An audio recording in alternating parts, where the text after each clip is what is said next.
Hello and welcome to another video and podcast from Fantasy Football Scout. Today it's all about Sky Sports Fantasy Football with £50,000 up for grabs for the winner. You also get to see the face of someone who transferred in Cancelo on Saturday morning just before he was dropped. That's me. And there are also 2 months of fixtures to consider, so that is good news at last. My name is Joe and joining me ahead of Gameweek 13 is Luke. Luke, how are you? All right, I actually I had a decent game week, and believe it or not, I didn't try to sabotage yours by telling you to get Cancelo. I did send you a text, didn't I, saying it looks like he might be out, what people are saying. But anyway, that's terrible luck that he got dropped just for that game. And then, of course, to top it off, Mendy goes and scores and actually looks like he said his first decent game in about 8 months. It's just typical fantasy timing, isn't it? But I don't know, he might be back. I know. I did all right. Yeah, no, I mean, it was a great move until he got dropped. I mean, he was a good player, good Man City. Were doing well. I noticed that Liam Doran, who won. Yeah, the champ. he did exactly the same thing as well. So even the best and the worst like me can get caught out by that. But, you know, it's an opportunity to move on to other players and use our precious transfers. So what we're going to do is we're going to have a quick look at the top bonus stars of the week and sort of notable players. I haven't listed them all, but just notable players I pulled out that got tier 2. So this is from Gameweek 12. Man of the match: Mahrez, Grealish, Dembele, Neto, Pereira, Phillips, Lookman, Joe Ellington, Jota and Cavani. So clearly it's sort of a mix of sort of established players like Grealish, but also those that are establishing themselves in the side. So it's quite interesting to see that players that haven't ordinarily done so well or taken a while or been benched suddenly doing well. Cavani, for example, Joe Ellington as well. I think the man of the match awards were just so surprised that he did something that, that they've done that.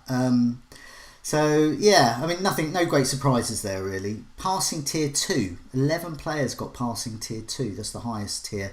Walker, Stone, Zuma, Thiago Silva, Fofana and Phillips at Leeds. I don't know about you, some of the Man City defenders there. I know Diaz is the one, but looking to double up, maybe Walker could be a good one to double up. I don't know what you think about that.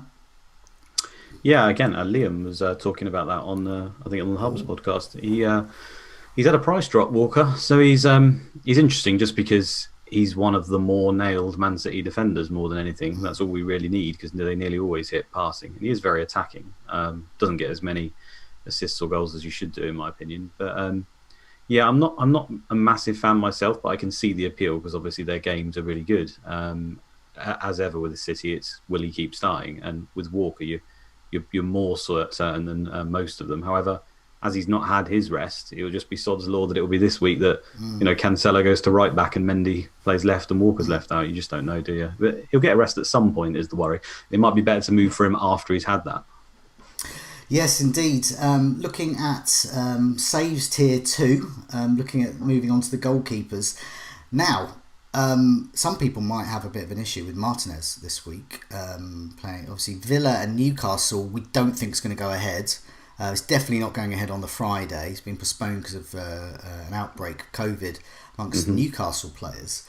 But some people might be in the mood for getting a new goalkeeper in. I know you've just got a new goalkeeper in, I believe, who is Martinez. So no luck at all. No, I know we're sharing the luck out there, but nevertheless, in Sky we're looking at it in a different way. So yeah, he's going to miss Friday, might miss the full game week there, but that just means he's going to get that extra game somewhere along the line. So Pickford, Guita, Fabianski, Johnston, Meslier and Ramsdale all got saves tier 2. Annoying, isn't it? Did you get those Guita? You got the Guita. I got them, because I've moved from Guita to Martinez for his game. I didn't move it before the other one was postponed. So obviously got his 2 points because he didn't do anything. That's great though for getting something for Guita. I suppose, at last. But the annoying thing is I weighed up and have been bigging up Fabianski for ages, and he again, I mean, obviously conceded, but then he got a penalty save in Sky. And then Johnston and Meslier are also the 2 other keepers I looked at, obviously. I mean, if you're weighing up an option, there's only 20 goalkeepers in the league you can look at, isn't it? So You probably looked at most of them, and obviously you land on the one that then ends up not playing. But Yeah. the reason I did it was simply because I didn't need any captain days particularly. I didn't think so, first of all, which is what I always check, especially like for one of those sort of dud rubbish games, and they can cover it, which is what Guita was for.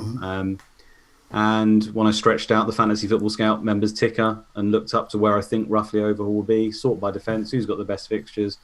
Villa have got probably the best defensive fixtures for the cheaper end of the keepers. So it was between him and Meslier really as to who I was going to pick.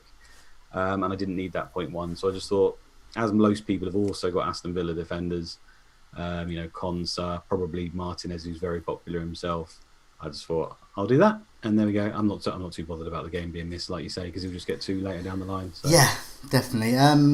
Meslier is the interesting one, I think, because Leeds fixtures improve a bit. And just the fact that he's ticking along quite nicely. He's mega cheap as well. So, could be an option. Tackles tier 2, Basuma, Mattino, Richarlison and Cordova Reed. But it's Richarlison that interests me, because when you look at shots tier 2, we've got Mahrez, we've got Joe Ellington, McBurney. I'm not interested in McBurney, by the way, and Richarlison again.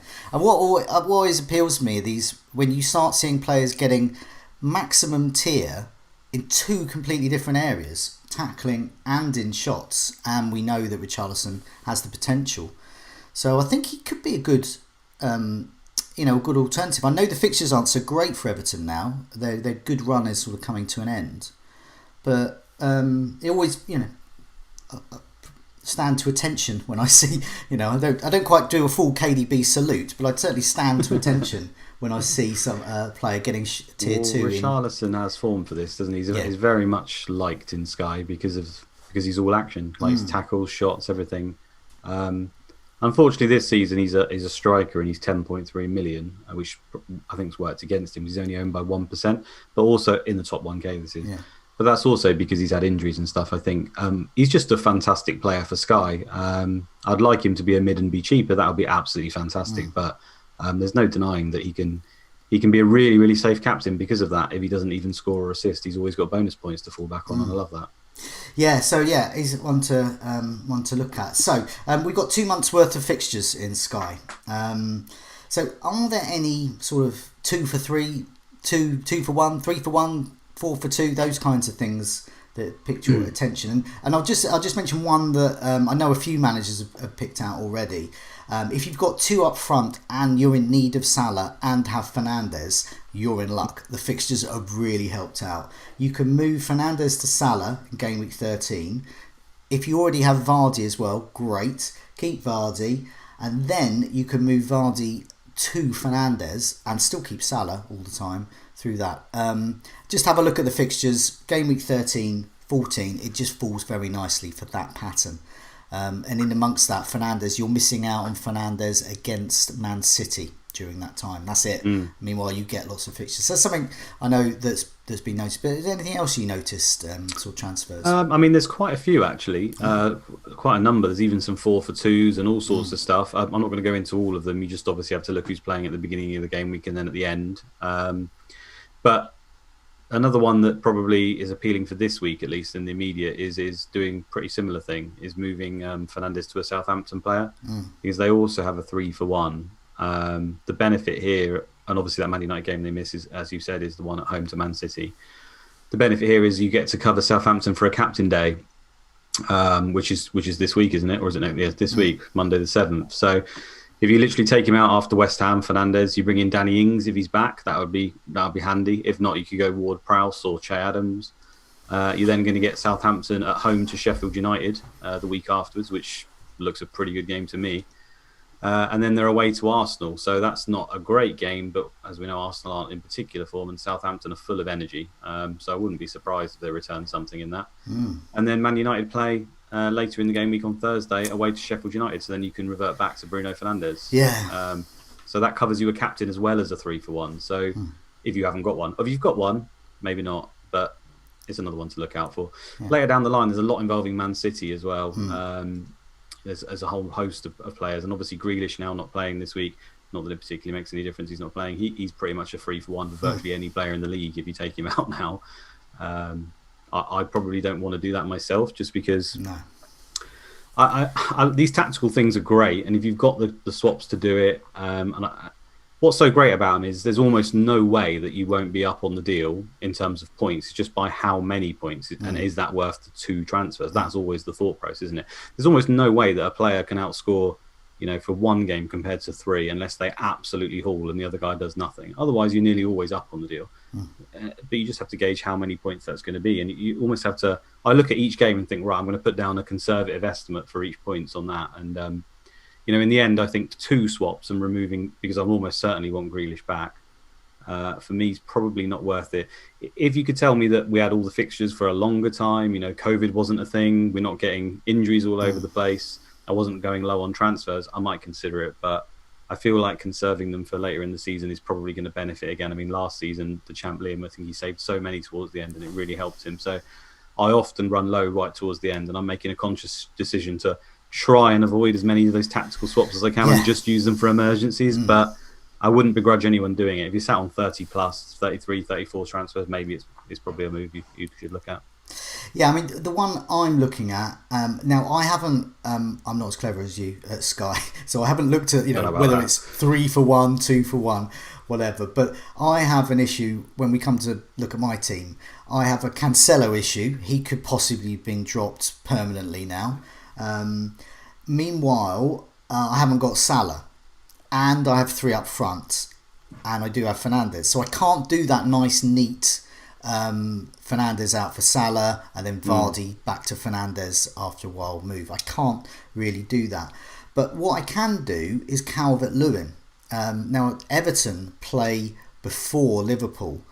So what I can do, looking at that, is in Gameweek 13, Calvert-Lewin plays Saturday and then has Chelsea after that. So that's not a great fixture for him after that, especially before Mendy's in goal. So he can then leave for Salah, who plays the next day.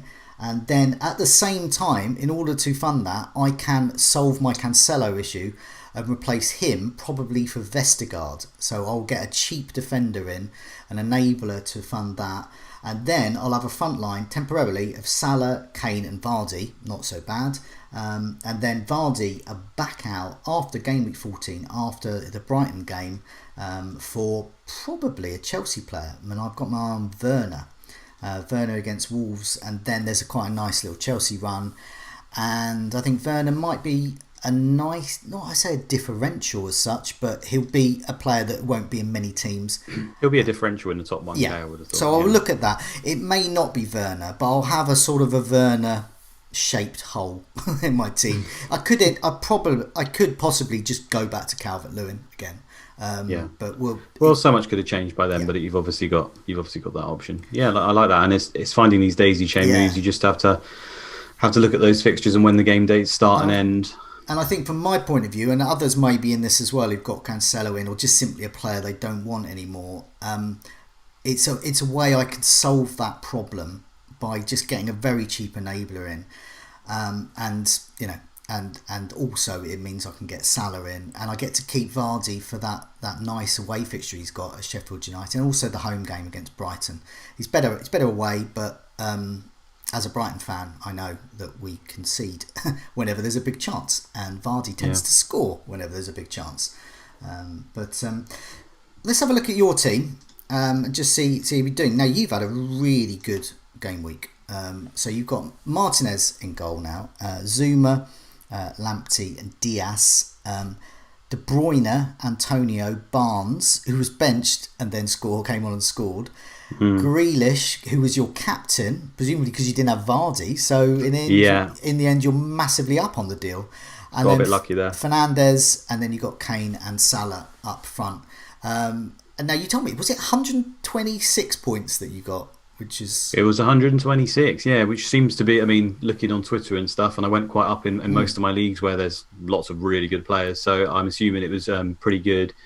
I mean, that was one thing. I lucked out on the whole Vardy thing. I was absolutely dreading Vardy, hoping that it was just going to be one of those days. In the end, he got the assist. It wasn't that bad, but I would have captained Barnes, like no two ways about it if he started. I did think there was a chance he wouldn't play because he'd been getting rotated quite a bit. And if that scenario happened, then obviously I was just going to move the captain to Grealish, which I wasn't well, I wasn't massively disappointed about because Grealish is fantastic. So I didn't really mind that, but it was just more annoying that Barnes got benched. And in the end, it probably helped him as he obviously came on and scored. If he started, maybe he gets more. I don't know. Maybe he gets less. No one knows at the end of the day what would have happened there. I was just more happy that Vardy kind of blanked, not really, got an assist, didn't he? But did he also get shots on target? I think he ended up with a reasonable haul in the end, actually, Vardy. But because Grealish did so well, Barnes it worked out him, basically. So. Oh right, okay. So as a result, I got lucky on that day, really. And the rest of the days, I mean, Kevin De Bruyne captain, Bruno Fernandes captain. It was just one of those weeks where the most popular captain fired most of the time, including Vardy and that. So most people did pretty good. And then I had to use quite a few subs though. So 126 points, take it with a pinch of salt, because I had to use 3 or 4 substitutions, I think, including taking Chilwell out before he even played, which was really annoying. I didn't want to do it, but it was the only way I could get Bruno Fernandes. And this is all stemmed from Bruno Fernandes. So the mistake I made really was thinking that I could go without Bruno Fernandes. But because he's so expensive, I'd spread the money all around my team. Obviously, I had Chilwell over Zuma, I had things like that. And I just couldn't get him because it was just too expensive. So when the fixtures dropped as well, and it looks to me like you pretty much need Bruno Fernandes, when you also factor in he's just been playing fantastic, I just had to bite the bullet. So sometimes I suppose it makes sense to use those swaps even if you don't really want to, like before a player's played. But if I hadn't have done it, I'd have been left behind again. And now I'm kind of happy with my team. Like the structure I really like. The fact that Barnes is there for 8.2 million, the plan is to him to go to Bamford to play 3 up top. They've got a single game day coming up soon, so it's just when I time it and do that. But apart from that, I'm hoping the rest of my team can pretty much sit there for a little while. Antonio's the other ropey one. I didn't expect him to start this week. He did, so that was a bonus. I just bought him in case he come on for 1 point. Basically, because him and Gabriel are the same price, 8 million. So I don't like Gabriel's fixtures particularly. I know I obviously got his points because I took him out and he scored this week, but that's a bit lucky. The fixtures are okay for Arsenal, but because they seem to be playing 4 at the back occasionally, his passing numbers seem to have dipped a little bit. And I don't know. There's a good chance that Gabriel and Antonio will largely match each other, but Antonio's got a captain day, so I thought I'm just going to do it. I love Antonio. I'm always talking about him. And if it doesn't work out, I can go back to Gabriel. So at least I've got a plan in my mind, for Gabriel, for Antonio if I need to, and Bamford or any 8.2 million, including Che Adams, for example, can go for Barnes, and just have that rotating cheap striker spot as well. I kind of like that spot. I think it gets underlooked most years in fantasy football. Well, I mean, the good thing about the moves is you've used transfers. So what are you up to now? 30 or so, is it? Or 30 transfers left. So more than I would like, but I like to do it roughly 1 a game week. And where are we now? Game week 12, I think. But it's been technically 10. I think 10 fixtures we've had. So so pretty much bang on where I'd like to keep. I want to save a little bit now across Christmas, which might prove tough because we're hearing Kane might be an injury out and all this sort of stuff will start happening around Christmas, won't it? That's the problem. But yeah, I mean, I've rambled on enough. I'm happy with my team now, happy with the structure. Maybe one more transfer planned in the future with Barnes out for Bamford, but I'm hoping that can stay for a little while. And this is why I'm kind of avoiding those tactical swaps, because I've had to correct those errors and use those transfers, and now I kind of have to ignore those tactical ones and hope. If I'd have got it right from the start, then maybe I'd have gone with the tactical swaps. But at least that's correct. Sometimes, I mean, certain teams will be set up in a certain way, and some of those moves that we've discussed, it just falls in the right place. It just hasn't this time. I mean, when you get advanced fixtures, you can sort of make your own luck in terms of having the right formation for the right changes. But we haven't been blessed with that this season. We've only just got December and January's fixtures. We've been, hand to mouth. Really, it's been a week at a time. So I mean, the mistake for me was 100% not doing Bruno. That's my own fault. I blame myself for that. I know Bruno's fantastic. I blame myself for that. But stuff like having Chilwell over Zuma, I don't think that was like a bad idea. I feel like Chilwell is a better pick and could end up being a better pick, and he was almost fantastic. So many times he's been great. But at the end of the day, I just didn't expect Zuma to be playing and getting passing bonus every single week for such a cheap price. I didn't think he would be like a nailed-on pick. So, it's hard to have the foresight on that one. But now I know that I can get virtually the same player for 2 million less. I just had to correct it to get the money. Yes, indeed. So I mean, so you've got the points in the bag from those transfers. So the worst thing is to do something like I've done. I've used 3 transfers on. I've removed Bowen to Patrick Van Aanholt. Did you get Bowen's points this week then, or not? No, I moved Bowen weeks ago. Oh, right. So I moved Bowen before the Patrick Van Aanholt got 2 captaincy days. Yeah. So I moved him out for Van Aanholt to Cancelo. So I've used 3 transfers, and I'm essentially going to have to use another one to rectify it. All for getting just below what Bowen got in 1 week. Yeah. Well, this is the thing sometimes. With transfers, yes, we talk about them. They are extremely precious. They're really great. But honestly, if you look back across the season, it happens even to the very best. Like the champ will tell you as well from last week, and Dan Cox will say the same. Quite often, you will waste transfers. Yeah. You don't even think they will be a waste. They all make sense before they happen. But when you look back on it, you'll see that you've used 4 or 5 on players who've just got injured straight away, or 1-pointers or 2-pointers that you can't do anything about. No. So, in one regard, they are precious. And in another regard, they can often be just completely throwaway and get you nothing. And obviously, there's an element of luck there. I mean, what can you do if someone gets injured? No. I count my blessings. I'm just 3 points down on that deal.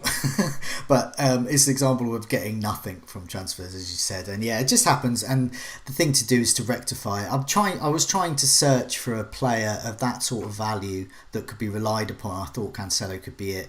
Maybe I should just go what I'm doing, either move up or move down, and I think I'm going to just move down and go for it. I think for now I'd be tempted. I mean, you're definitely keeping him for home to Fulham, right?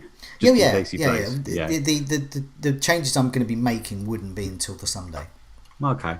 Well, anyway, I think he's a good option if he play. I mean, if he plays this week and does well, you might be tempted to keep because ultimately he might have only missed 1 in the last 10 games or something. So.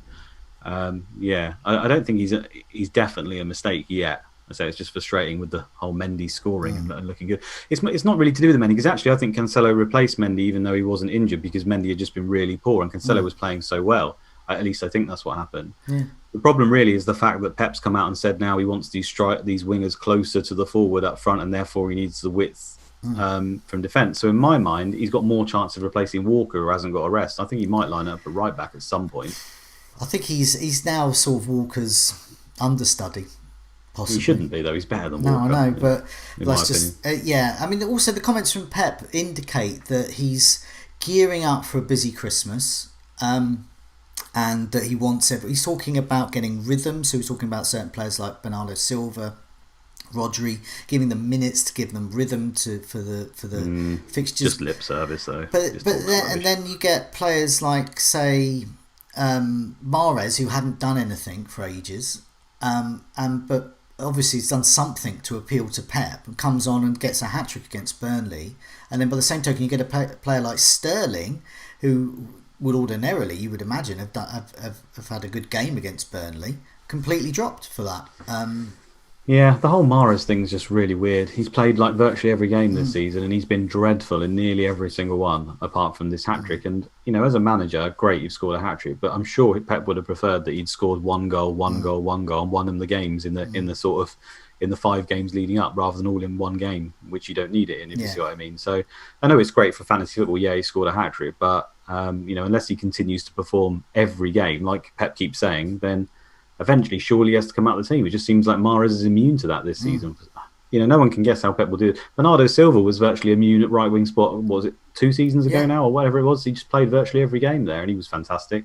So who am I to second guess the great man, though? I'm sure he'll sort it out. I mean, I think for me, basically, Diaz, I think, is nailed on. De Bruyne, I'm assuming is nailed on. I've only got De Bruyne. I'm not going to go for Diaz. It just doesn't work for me at the moment. But I think if you've got Diaz and De Bruyne, just count your blessings. Because the fixtures are so good as well. No goalkeepers at all are standing out at the moment, really. So you could still argue for Ederson just because he's going to get you some clean sheet points. Yeah, I'll have a look at my team. This is a bit different. I got 92 this week, which until I saw your team, I thought that was a really good score. But it proves what you can get with a few changes. So I've got Patricio in goal, Zuma, that Cancelo, Dallas and White, De Bruyne, Grealish, Fernandes, Kane, Vardy, Calvert-Lewin. So I've got a 4-3-3 there. So I described earlier the move I'm probably going to do there. Solve Cancelo issue, and at the same time get Salah in, and at the same time see if I can jiggle around with the fixtures a little bit around that. And it looks like Calvert-Lewin making way for Salah, and then eventually Vardy then making way perhaps back to Calvert-Lewin or to Werner or someone else. And in the meantime, Cancelo will go down to a make way. So I'll have a very cheap defence. I don't kind of mind that at the moment, because cheaper defenders, you can see Dallas there with 7, Zuma with 9 points. They're still ticking along there. So I think ultimately I might look to rectify that. So someone like White maybe might go. So I'll have a choice of cheap defenders. So the only thing, like forward planning, having so many cheap defenders leaves me a little bit open to not being as flexible as I'd have liked. But I guess making that move to get Salah in, Salah is an upgrade, is a decent one to get in. But I think that's probably might be the best I can do with using a couple of transfers and sort myself out a bit. But other than that, I'm keeping Grealish. I'm not. It's one of those positions really in the team. I could so find myself easily just not being able to afford to get him back in, which I know sounds a bit crazy because he's 9 million.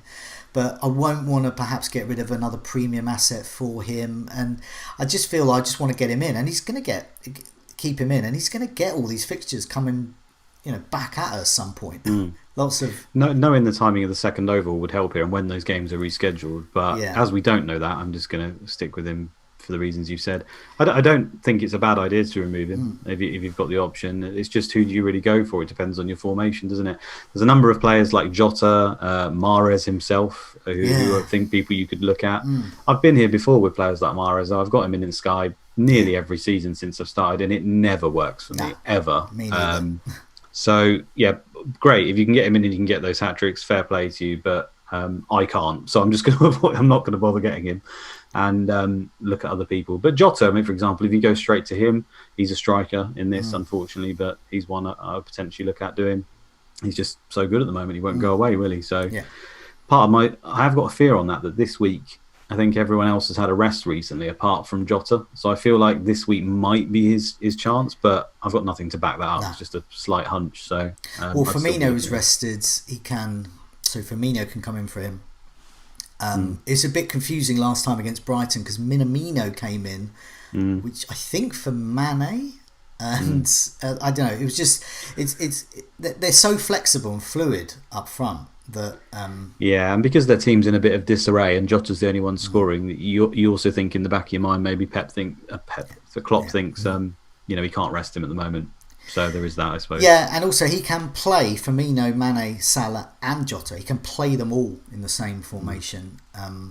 So that's an issue there. For me, like you, I've been burnt many times on the Mahrez's and the Jotas of this world, and I like to keep. That's why I'm looking at, say, Salah, for example, and looking to keep Grealish. And keep make sure if I was to get rid of Fernandes, I could get him back quick. Yeah. Ward-Prowse is another one to throw out there again. He just doesn't go away, doesn't he? He's got the captain day, and his set pieces, are just ridiculous. So, Grealish to Ward-Prowse for definitely 3 good games, or definitely 2 out of 3 good games for Southampton. I think, including a captain, is probably a decent move as well. If I had the swaps again, it's another one I might think about. But let's have a look at our game week 13. Captains. I've got the fixtures up on the screen, so you can scratch Villa Newcastle. It probably would have been Grealish, but it's not going to be now. So we move on to the Saturday. We've got Burnley, Everton, City, Fulham, West Ham, Manchester United, Chelsea against Leeds. It's KDB for me, and possibly for you as well. It'd be KDB. Not a second thought as to who else I would do. It's just going to be him. Like, no one else is even in my thoughts at all. Moving on to the Sunday, we've got West Brom Palace, Sheffield United, Leicester, Tottenham, Arsenal, Liverpool, Wolves. I'm probably going to get Salah in that day, but I'm going to captain Vardy. We've spoken for the those that play FPL as well. For the captaincy video we did with David, the editor of Fantasy Football Scout, earlier in the week, we were talking about this being a good match for Vardy. He's phenomenal. He's doing really well away, phenomenal even in terms of points. Sheffield United's defence is really poor, and they don't have Dean Henderson to protect them. Plus, he's a Sheffield Wednesday fan, so if you buy into that, it just all aligns. And also, Leicester have come back on the back of a defeat as well, so they have a point to prove. I don't think Sheffield United can contain them, and so yeah, he's my one. And I think for you with Barnes, if you thought he was going to start, he could be good. Well, I may have moved for Bamford beforehand, but they're away to Chelsea, so I might give Barnes this game because it's probably a better game, and then do that move next week. Yeah. But for me, I'll probably just play safe and go with Salah. I mean, Kane's also there for me. I've got either of them, and so heavy hitting strikers at home basically. Wolves and Arsenal. I suppose they're quite similar, although the Wolves seem to have changed their style recently. They're quite similar, at least before, of just being defensively sound and sometimes playing a back five. So. The fixtures aren't particularly different for them. I feel like Liverpool have got more get up and go than Spurs of late. Spurs seem to have been lacking a little bit offensively. I mean, maybe it's just a tactical thing from Jose, but I think I'll go with Salah in that one. The only sort of downside for me there is he hasn't looked quite the same, Salah, since he's come back from COVID. He had a pretty poor performance by all accounts. I didn't watch it myself in midweek, but this is Salah. He does this. He looks awful some games, and then he scores a hat-trick the next week. So I'll just play safe with Salah. Yeah, that's what I'm going to do as well. And then moving on to the Monday, Brighton against Southampton. There'll be people out there without any players from their side. I've got Ben White, and he will be my captain, but I'm probably going to get Vestergaard in as my mate weight for Salah. So he's an option. But I think for me, Ben White, if he plays in more defensive midfield role, I'm looking at tackles. If he plays as a centre-back, he's just passing the ball around the back. You can get bonus there. So basically, I'll be looking at 5 points if they concede, and I hope for a clean sheet as well. So it could be a double-digit return there. But for you've got Lamptey, is it? Yeah, mine will be Lamptey. If you gave me the free reign to pick anyone, I'd probably go Ward-Prowse or Che Adams, but.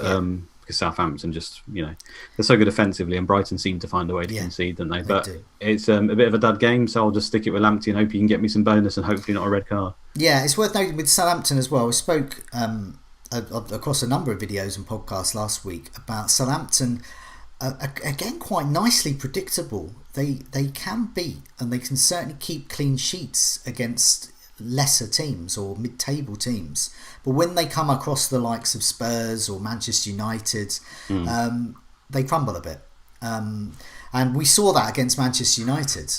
It's partly them, but when they're faced against that quality player, they do crumble. No, I'm a Brighton fan. I'm not saying we've got any of those types of players. So I think this could be a very good match for the likes of Ward-Prowse and Che Adams. So yeah, I agree with that. Let's move on to some of the community questions we've had. And so they take in some of the issues that we've already discussed.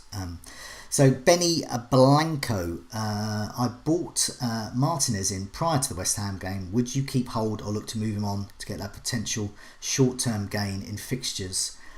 Now that Newcastle game is postponed, so I guess you're in that issue as well, but you're probably keeping Martinez. But what would you say to someone else in that position like Benny? I mean, he could if he wants to. He's riding high at the moment. But I just think there'll be better opportunities. I'd just keep him. I mean, he could look at Meslier if he wanted to.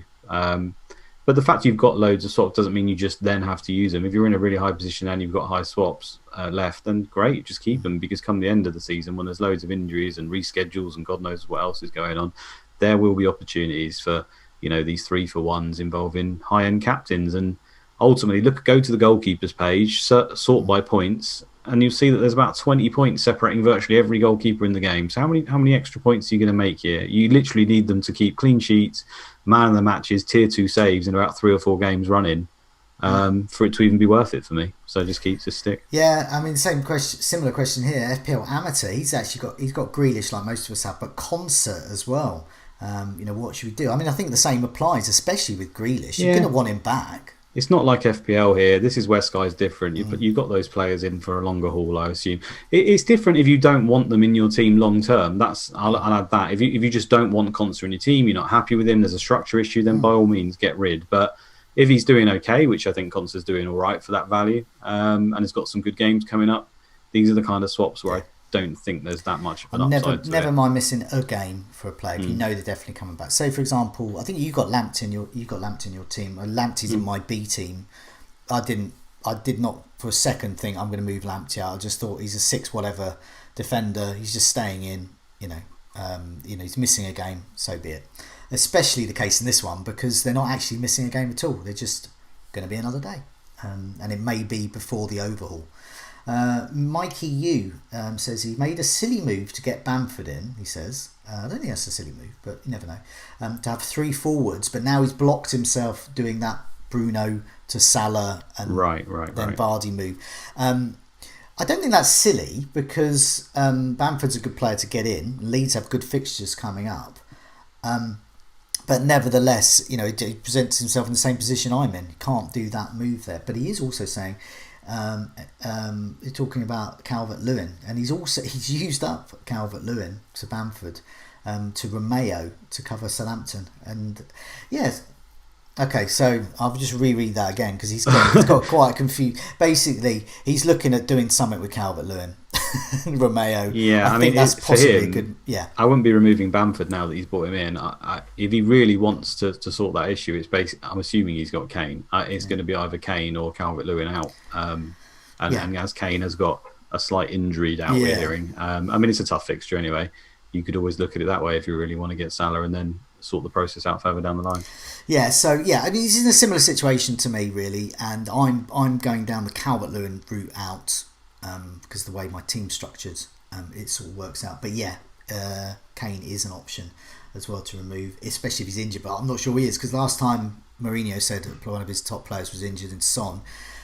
He came out with an absolutely monster score, and he wasn't injured at all. And I sold him the week before that. Yeah. I'm not being caught out again. Brian Edmondson says, given a template is largely formed, is looking for a differential now imperative, i.e. Jota instead of Salah, or are these moves better left for a bit later in the season? I'm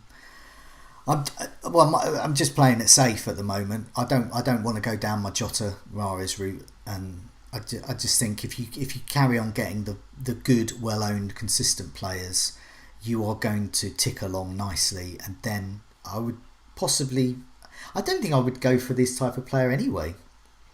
I just don't even consider ownership and differential as a factor for me. I just look at it and say who looks like a good player for the upcoming runs of fixtures, and whether they're a differential or not doesn't enter my mind really. Generally, the players that are good and you're like-minded with other managers means that they won't be differentials because most of us know what we're doing and we get the same sort of players. So Jota's on that very edge. For me, he's probably moved into the looking secure right now more than most of them. So if you think that he's a differential, which I'm not sure how much he's owned at the moment. Actually, let me check for the top 1K. I can do that pretty quickly. The fact, whatever this ownership number is, though, I wouldn't care. If you think he's a good option, then I'd say get him in. Where is he? Where is Mr. Jota? It's like 9 million, I think, somewhere around there. 9.1 million. So he's owned by 4% total, and he's owned by 7.5% in the top K. So I'd say that's still a differential. It'll probably rise to over 10%. And at the end of the day, if he keeps playing and scoring, he's going to end up in really high numbers. By all means, go for it. The differential thing, I just wouldn't even consider, even towards the end of the season. I don't think you need to be different. That's the kind of thing you say for game week 38. If you're fourth in your mini league and you've got to make up 13 points on the final day, then you might want to go for a differential. I look at ownership in terms of, it's a bit different because in FPL I look, like you were saying, I look more at differentials there. But in terms of Sky, I look at you don't have a bench in Sky. The differential usually means they're not nailed most of the time. Yes, exactly. And also I look at the ownership and think of it in terms of, I might need to get that player in, not cover that player. I want to get that player in. Like, so KDB, if KDB, say for example, got 80% ownership in the top 1,000, I'm hovering around the top 2,000. I've got to take note of that because most of the top 1,000 are going to benefit from his points. So I need to cover that. But yeah, you're right. Differentials. That's an FPL game. not for Sky, I don't think. And finally, Liam Dorian asks, comes up with quite a good suggestion, really, because he's made the same Cancelo issue.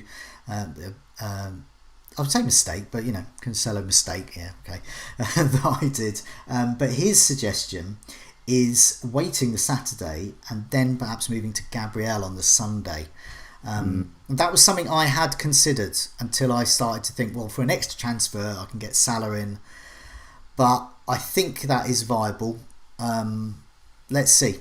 I think Gabriel's nailed. At least he's going to play. Yeah, he's a really good player. The problem, the end of the day, the passing bonus now looks like if they have moved to a back four or that does happen, it could disappear. Anyway, he's right on the cusp. I think he hit bang on 60 this week, just about. But more so than that, it's great getting passing bonus and stuff. But when you look at their clean sheet potential at the moment, away to Spurs, you'd probably say no. Home to Wolves was one where you think, well, maybe they didn't keep one there. You obviously got the goal, which covered it. Great. So home to Burnley, which is their next game, fair enough. You think there's a reasonable chance there. But I look at all the rest. I mean, the fixtures that people say they're pretty good. But to me, home to Southampton, I don't see them keeping a clean sheet there. Southampton are so good offensively. Away to Everton, their goals all over the place, Everton at the moment. Even without Digne, there's goals, in their games. Then they're playing Chelsea. I don't see them keeping a clean sheet there. And then they're playing Brighton, who seem to concede one and score one every game. I don't see that many clean sheets. I mean, basically, home to Burnley is the only one in the next 6. Yeah. So for me, I'm not a massive fan at the moment on Gabriel, and that's why I removed him. Maybe that's why I'm a little bit salty. So I wouldn't go there myself. You never know. Yeah, I mean, he did come out with that goal, which was. I think Vestergaard's a better option right now. Yeah, he was on my shortlist instead of Cancelo, but yeah, I think I'm going to go cheap. So I think for others in that position as well, you've got decisions to make. But I think the general advice that Liam gives there is good, is sound, is wait until the Sunday. Because once you can... So he may play... Wouldn't it be annoying? He's playing against Fulham on Saturday and you've missed out because you've made an early move. I'm going to give him a go, see if he is. And if he's out, he might just come on for the last 10 minutes and get me a point or two. I'll take that. And then move him on the Sunday or the Monday. I think that principle is probably quite wise. In the meantime, we'll be back next week. We'll try and make sense of some of these decisions. I will probably I'll reveal my unhappy face again when Salah gets injured, Vestergaard gets injured, and or dropped for some reason for Jota. And my Cancelo spot will be cursed as ever. Before we go, some of the stats that we consult before we come on from the members area, do have a look at that. It's very interesting, especially for gauging, who could be the bonus stars of the future in terms of tackling and passing, etc. But in the meantime, Luke, thanks so much for joining me, and good luck with your game week. Thanks a lot, Joe. Same to you. See you on the next one.